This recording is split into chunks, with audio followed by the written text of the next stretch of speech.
Hello friends and welcome to my YouTube channel. आज हम hyper geometric का वो वाला सम करेंगे जो हमको गुजरात यूनिवर्सिटी दिसंबर 2015 के एग्जाम में पूछा था। तो चलो अब वो सम की शुरुआत करते हैं। आपकी टेक्स्ट बुक का 14 नंबर का सम होगा। उसमें ए तो थियरी है, सो वो थियरी तो आपको ही करनी पड़ेगी। बी से शुरुआत करते हैं, तब बी क्वेश्चन हम करते हैं। अब बी में क्या लिखा है? A basket contains 2 dozen of mango, of which 3 mango are rotten. एक बास्केट है, उसमें 2 डजन मैंगो है। 2 डजन मैंगो यानी क्या? 12 + 12 टोटल 24 मैंगोज है। वो 24 मैंगोज में से 3 मैंगोज रोटन है, यानी 3 मैंगोज बिगड़े हुए हैं। 3 मैंगोज बिगड़े हुए हैं तो सही है। मैंगो कौन सा है? कौन सा मैंगो बिगड़े हुए नहीं है? 21 मैंगो बिगड़े हुए नहीं हो गए। तो सबसे पहले ये इंफॉर्मेशन लिख देते हैं। देखते हैं आगे क्या है। If 4 mangoes are selected from the basket, अगर बास्केट में से, ये बास्केट में टोटल 24 मैंगोज है, यही 24 में से 4 को सिलेक्ट करना है हमको। सो हम लोग का एन की वैल्यू मिल जाएगी। क्या होगी एन की वैल्यू? एन की वैल्यू होगी 24C4। तो चलो 24C4 करते हैं। N is equal to 24C4 हो जाएगा। सो क्या होगी इसके amount? 24 multiply by 23 multiply by 22 multiply by 21। 24 को गिन के लास्ट के 3 डिजिट लिखने के लिए, टोटल 4 डिजिट लिखने की। 1 2 3 4। क्यों 4 डिजिट? क्योंकि यहाँ पर C4 है। डिवाइड बाई क्या करने का? डिवाइड बाई 4 को 1 तक मल्टीप्लाई करने का। सो 4 multiply by 3 multiply by 2 multiply by 1। So guys हम लोग का आंसर क्या आएगा? हम लोग का आंसर आएगा 10,626। सो इधर हम लोग को एन मिल गया। अब देखते हैं कि आगे क्वेश्चन में क्या पूछा है। प्रोबेबिलिटी पूछी है।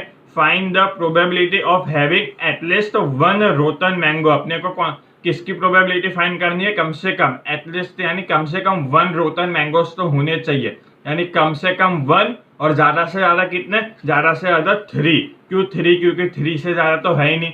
तो हम लोग का x यानी नंबर ऑफ सक्सेसर क्या होगा? x इज इक्वल टू 1 2 और 3। सो गाइज इधर हम लोग को x की वैल्यू मिल गई 1 2 और 3। x यानी क्या? Rotten mangoes. रोटन मैंगोज पूछा था ना इधर। देखो probability of at least 1 rotten mango, यानी एक रोटन मैंगो होना चाहिए, यानी खराब मैंगो एक हो, कम से कम, यानी कम से कम एक होना चाहिए और ज्यादा से ज्यादा 3 होने चाहिए। सो रोटन मैंगो x 1 2 3 हमने यहाँ पर लिख दिया। अब गाइस इधर प्रोबेबिलिटी हमको फाइंड करनी है। क्या? प्रोबेबिलिटी का फॉर्मूला क्या है? Probability is equal to m divide by n। n तो हम लोग ने फाइंड कर दिया 10,626। m फाइंड करना हमको बाकी है। तो चलो अब m फाइंड करते हैं। सो m फाइंड करने के लिए हमको एक टेबल बनाना पड़ेगा। इधर x y और m लिखेंगे। तो x में सब लिखेंगे ये 1 2 3, वही के वही रोटन मैंगोज यहाँ पर लिख देने का 1 2 3।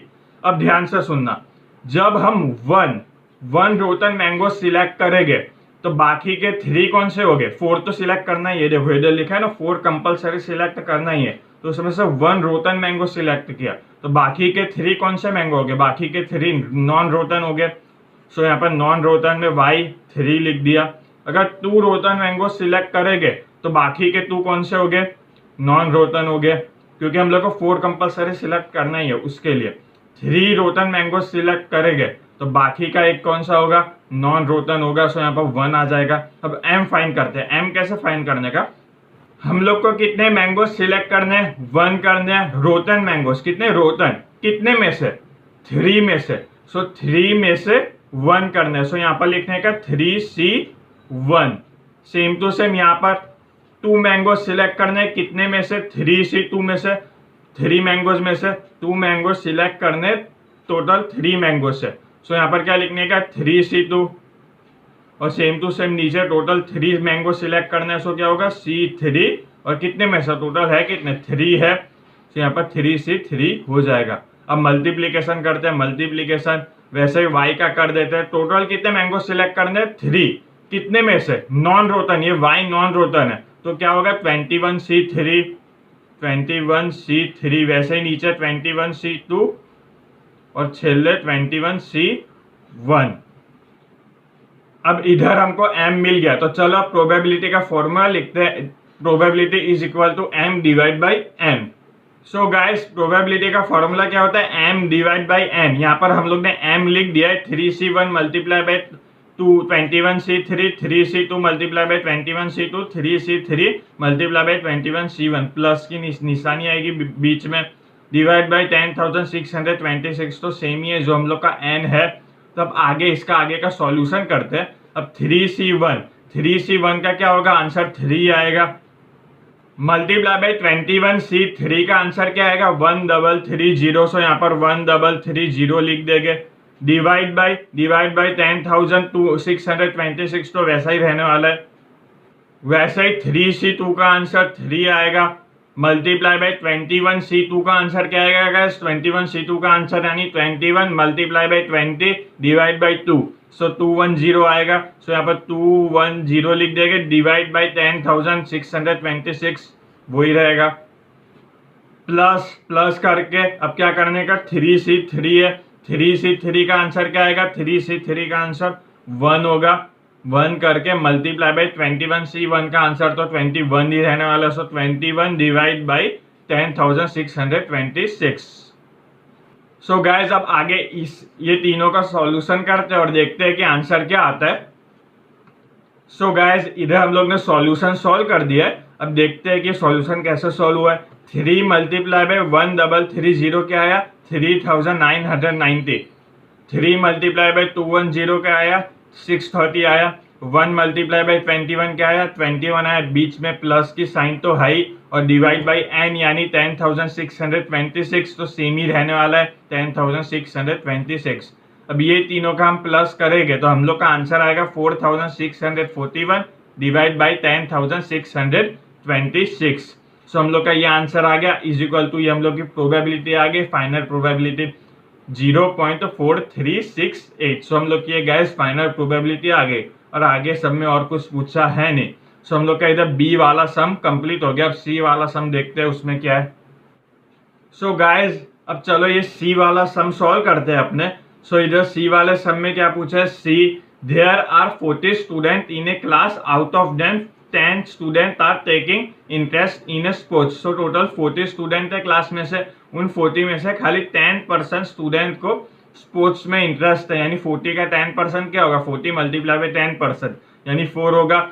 यानी 4 स्टूडेंट को खाली स्पोर्ट्स में इंटरेस्ट है स्पोर्ट्स में, और बाकी के 36 को स्पोर्ट्स में इंटरेस्ट नहीं है। तो चलो ये इन्फॉर्मेशन पहले लिख देते हैं। अब देखते हैं कि आगे क्या पूछा है। If 3 student are selected one after another from the class, अगर 3 स्टूडेंट को हम क्लास में से सिलेक्ट करते हैं, यानी 40 में से कितने को सिलेक्ट करना है, 3 को सिलेक्ट करना है। सो इधर हम लोग को n मिल गया, n इज इक्वल टू क्या होगा, n is equal to 40c3 होगा, 40c3। So is equal to 40 multiply by 39 multiply by 38 ये होगा। ये कैसे आया, 40 के पहले की हमको 2 डिजिट लिखने की, यानी 39 और 38, और तीनों को गिन के टोटल 3 डिजिट होनी चाहिए। क्यों 3 डिजिट होनी चाहिए, क्योंकि यहाँ पर c करके 3 है। डिवाइड बाई क्या करने का, 3 की वैल्यू 1 तक ले जाने की। इसका मतलब 3 को हमको 1 तक मल्टीप्लाई करने का। क्यों 3 को, क्योंकि यहाँ पर 3 है उसके लिए। सो गाइज अब इसका सॉल्यूशन क्या होगा, इसका सॉल्यूशन होगा 9880। सो हम लोग का इधर n मिल गया। अब देखते हैं कि सब में प्रोबेबिलिटी क्या पूछी है। पूछे find the probability that 2 students of them are taking interest in a sports. यानी हम लोग का क्या है, 2 स्टूडेंट्स स्पोर्ट्स में इंटरेस्ट लेते हैं, यानी 2 लेते हैं। सो हम लोग के x की वैल्यू क्या है, नंबर ऑफ सक्सेसर क्या हुआ, x इज इक्वल टू 2 हुआ। सो चलो ये लिखते हैं। सो गाइज इधर हम लोग को x की वैल्यू मिल गई, यानी इंटरेस्ट हम लोग को मिल गया 2। अब यही x की वैल्यू हम लोग को यहाँ पर टेबल में लिख देने की, x करके 2। क्यों, क्योंकि हम लोग को इधर m फाइंड करना है। m फाइंड करना पड़ेगा ना, प्रोबेबिलिटी का फॉर्मूला है m divide by n। n की वैल्यू तो है हमारे पास, लेकिन m की वैल्यू नहीं है, उसके लिए m फाइंड करना पड़ेगा इधर। अब इधर हम लोग ने x की वैल्यू टेबल में लिख दिया। क्यों लिखे x की वैल्यू टेबल में, क्योंकि यहाँ पर लिखा था ना क्वेश्चन में, find the probability that 2 students of them are taking interest in the sports. यानी 2 स्टूडेंट स्पोर्ट्स में इंटरेस्टेड है और वो पार्टिसिपेट कर रहे हैं। सो 2 स्टूडेंट इंटरेस्टेड है, उसके लिए वो लोग पार्टिसिपेट कर रहे हैं। इंटरेस्टेड है, ध्यान से सुनना, इंटरेस्टेड है। तो बाकी के 1 स्टूडेंट कौन होगा, इधर तो हम लोग को 3 सिलेक्ट करना है। देखो 3 सिलेक्ट करना है कंपल्सरी, 3 तो सिलेक्ट करना ही है, पर 2 ही हुए खाली सिलेक्ट, जिनको इंटरेस्ट था वो लोग ही खाली सिलेक्ट हुए। तो अभी 1 सिलेक्ट करना बाकी है, तो इधर 1 लिखने का, 1 लिख दिया। अब ये 1 है कौन, ये 2 तो इंटरेस्टेड स्टूडेंट है। कौन इंटरेस्टेड, यहाँ पे इंटरेस्टेड और नॉन इंटरेस्टेड हमने फाइंड किया था ना, 2 तो इंटरेस्टेड स्टूडेंट है, बाकी के 1 कौन है, बाकी के 1 नॉन इंटरेस्टेड है, यानी उनको इंटरेस्ट था नहीं तो भी उन लोग ने पार्टिसिपेट किया। तो अब चलो m फाइंड करते हैं। तो m कैसे फाइंड करने का, अब इधर 2 है, 2 कितने में से हम लोग ने सिलेक्ट किया, टोटल कितने इंटरेस्टेड स्टूडेंट, टोटल कितने थे, टोटल इंटरेस्टेड स्टूडेंट 4 थे। सो टोटल 4 इंटरेस्टेड स्टूडेंट में से हम लोग ने 2 को सिलेक्ट किया। सो यहाँ पर 4c2 हो जाएगा, 4c2 मल्टीप्लाई बाई क्या होगा, 1 सिलेक्ट करना है, 1 कितने में से, नॉन इंटरेस्टेड स्टूडेंट में से, क्या guys, non interested student. So non interested student कितने, 36 है, सो 36c1 हो जाएगा। सो यहाँ पर 36c1 लिख देते हैं। अब चलो प्रोबेबिलिटी फाइंड करते हैं। सो गाइस प्रोबेबिलिटी का फॉर्मूला क्या होगा, प्रोबेबिलिटी का फॉर्मूला होगा m divide by n। m क्या है, m है 4c2 मल्टीप्लाई बाई 36c1। सो यहाँ पर 4c2 मल्टीप्लाई बाई 36c1 लिख दिया। अब क्या लिखना है, डिवाइड बाई n, n यानी क्या है, n यानी है 9880। सो 9880 लिख दिया। अब आगे सॉल्यूशन करते हैं।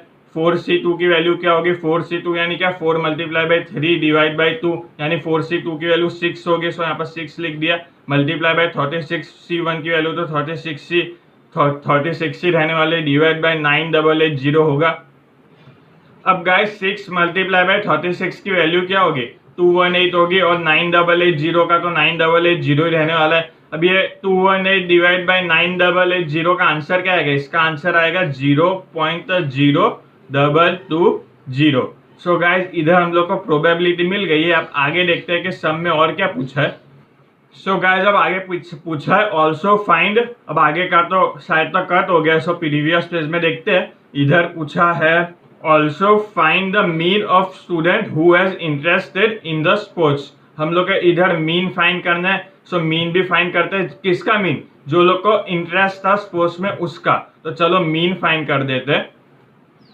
सो गाइस मीन कैसे फाइंड करने की, हम लोग को किसकी मीन फाइंड करनी है, जो इंटरेस्टेड है वो। तो जो भी इंटरेस्टेड है, जितने भी स्टूडेंट इंटरेस्टेड है उसको m लेने का। सो इंटरेस्टेड स्टूडेंट 4 है, सो m की वैल्यू 4 है। अब जो उसके सिवाय के यानी जो नॉन इंटरेस्टेड स्टूडेंट है उसको n लेने का। सो नॉन इंटरेस्टेड स्टूडेंट 36 यानी वो n हो गया। अब कितने सिलेक्ट करना है, टोटल हम लोग को 4 सिलेक्ट करना है। इधर लिखा था ना क्वेश्चन में, 4 नहीं सॉरी 3 सिलेक्ट करना है। So if 3 student are selected, so selected student को r लेने का।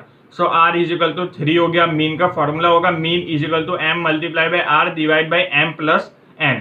m की जगह 4 लेने का, मल्टीप्लाई बाई r की जगह 3 divide by m plus n, यानी क्या होगा 4 प्लस 36। सो गाइज 4.3 है, 4 मल्टीप्लाई बाई 3 है ये। 4 मल्टीप्लाई बाई 3 की वैल्यू क्या होगी, 4 मल्टीप्लाई बाई 3 की वैल्यू होगी 12 डिवाइड बाई 4 प्लस 36 की वैल्यू 40 होगी। सो इसका आंसर हम लोग का क्या है, इसका आंसर है 0.3। सो गाइज इधर हम लोग का सम कंप्लीट हो गया, हम लोग का मीन आया 0.3। अब आगे देखते हैं कि सम में और क्या पूछा है। सो गाइज सी नंबर का हम लोग का कंप्लीट हो गया। अब डी नंबर देखते हैं, डी में क्या पूछा है। For the hyper geometric distribution m is equal to 4, n is equal to 6 and r is equal to 2, then find its mean and variance. तो इसमें तो मीन और वेरिएंस ही फाइंड करना है, तो चलो फाइंड करते हैं। सो इधर m की वैल्यू क्या है, m की वैल्यू है 4। सो यहाँ पर 4 लिख दिया। मल्टीप्लाई बाय r की वैल्यू क्या है, r की वैल्यू 2 है, यहाँ पर 2 लिख दिया। Divide by m plus n, यानी क्या होगा, m की वैल्यू है 4 प्लस n की वैल्यू है, n की वैल्यू कितनी है, n की वैल्यू है 6। सो 6 लिख दिया। 4 2 जा 8 होता है। सो यहाँ पर 8 होगा। डिवाइड बाई 4 प्लस 6 क्या होता है 10। सो यहाँ पर 10 लिख दिया। अब क्या होगा 0.8, इसको मीन मिल गया हमको। सो गाइज इधर हमको मीन मिल गया। अब चलो वेरिएंस फाइंड करते हैं।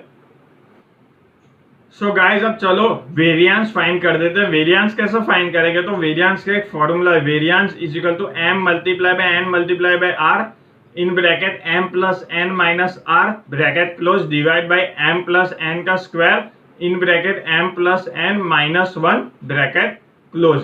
तो यही m की वैल्यू क्या होगी, m की वैल्यू होगी 4 मल्टीप्लाई बाय n की वैल्यू क्या होगी 6 और r की वैल्यू क्या होगी 2 इन ब्रैकेट में m की वैल्यू क्या होगी 4 प्लस n की वैल्यू 6 माइनस r की value 2 bracket close divide by m plus n का स्क्वायर यानी 4 प्लस 6 का स्क्वायर होगा 4 प्लस 6 का स्क्वायर इन ब्रैकेट m की वैल्यू क्या है m की वैल्यू 4 प्लस n की वैल्यू क्या है n की value 6 minus 1 so 4 multiply by 6 multiply by 2 क्या होगा 48 होगा। सो यहाँ पर 48 लिख देते हैं। ब्रैकेट में क्या है 4 प्लस 6 10 होता है 10 माइनस 2 क्या होगा 8। सो यहाँ पर 8 लिख देते हैं ब्रैकेट क्लोज डिवाइड बाई क्या है डिवाइड बाई 4 प्लस 6 का स्क्वायर 4 प्लस 6 क्या होगा 4 प्लस 6 10 होगा। सो यहाँ पर 10 का स्क्वायर हो जाएगा 10 का स्क्वायर ब्रैकेट में क्या है ब्रैकेट में 4 प्लस 6 10 10 माइनस 1 9। सो यहाँ पर 9 हो जाएगा। 48 मल्टीप्लाई बाई 8 की वैल्यू क्या होगी 38 फिर 4 होगी। सो यहाँ पर 384 लिखते हैं डिवाइड बाई 10 का स्क्वायर 100 होगा। सो 100 मल्टीप्लाई बाई 9 होगा 100 multiply by 9। So 384 divide by 100 multiply by 9 यानी 900 होगा। सो गाइस हम लोग का आंसर क्या आएगा हम लोग का आंसर आएगा 0.4267। सो इधर हम लोग का डी सम कंप्लीट हो गया। अब आगे देखते हैं कि सम में और क्या पूछा है। इधर और तो कुछ पूछा नहीं है गाइस। सो इधर हम लोग का वीडियो भी खत्म हो गया। होप आपको पता चला होगा। अगर आपको कुछ डाउट हो तो आप कमेंट बॉक्स में लिख के पूछ सकते हो। Thank you for watching my video.